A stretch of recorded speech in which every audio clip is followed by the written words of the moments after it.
Sinasabi ko sa inyong mga nakikinig sa akin, mahalin ninyo ang inyong mga kaaway at gawa ng mabuti ang mga napupuot sa inyo.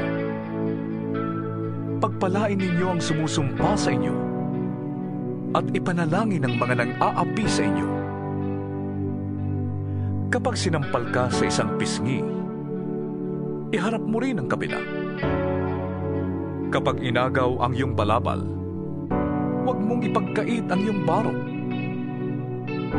Bigyan mo ang bawat nanghihingi sa iyo. At kung may kumuha ng iyong ari-arian, huwag mo nang bawiin pa ang mga yon. Gawin ninyo sa iba ang ibig ninyong gawin nila sa inyo. Kung ang nagmamahal lamang sa inyo ang inyong mamahalin, ano pang gantimpala ang inyong hihintayin? Ang mga makasalanan man ay marunong ding magmahal sa mga nagmamahal sa kanila. Kung ang mga mabuti lamang sa inyo ang inyong gagawa ng mabuti, ano pang gantimpala ang inyong hihintayin?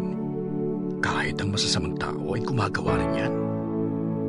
At kung ang makakabayad lamang ang inyong pauutangin, ano pang gantimpala ang iyong hihintayin? Kahit ang masasamang tao ay nagpapautang din sa kapwa nila masama sa pag-asang sila'y babayaran.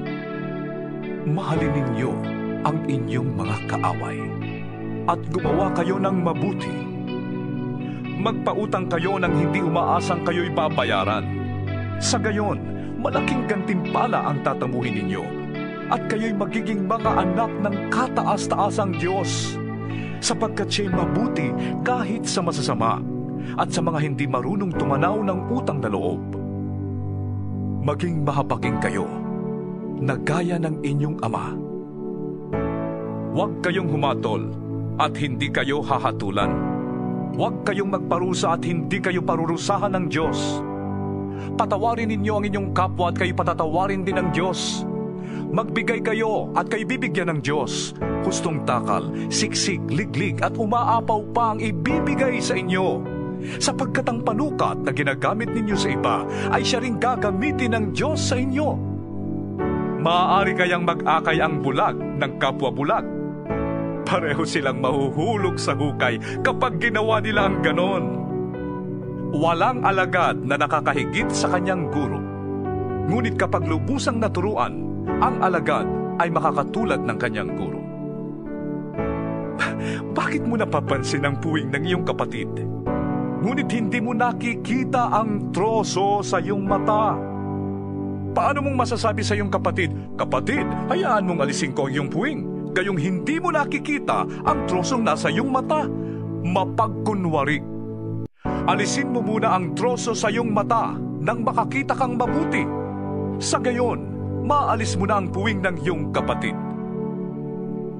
Walang mabuting punong kahoy ang namumunga ng masama, at wala ring masamang puno ang namumunga ng mabuti.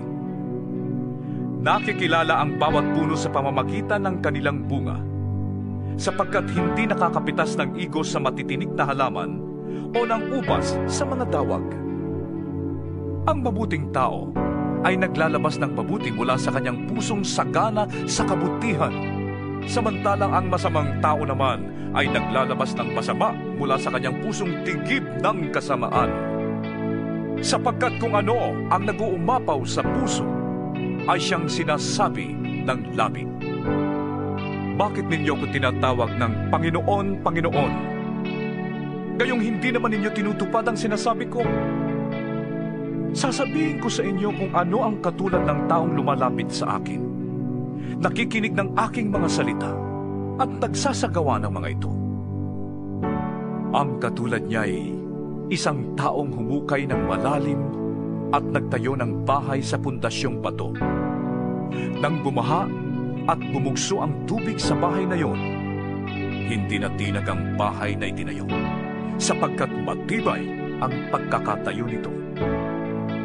Ngunit ang nakikinig naman ng aking mga salita at hindi tumutupad nito ay katulad ng isang taong nagtayo ng bahay ng walang pundasyon. Nang bumaha at bumugso ang tubig sa bahay na yon, ito ay kaagad bumagsak at lubusang nawasak.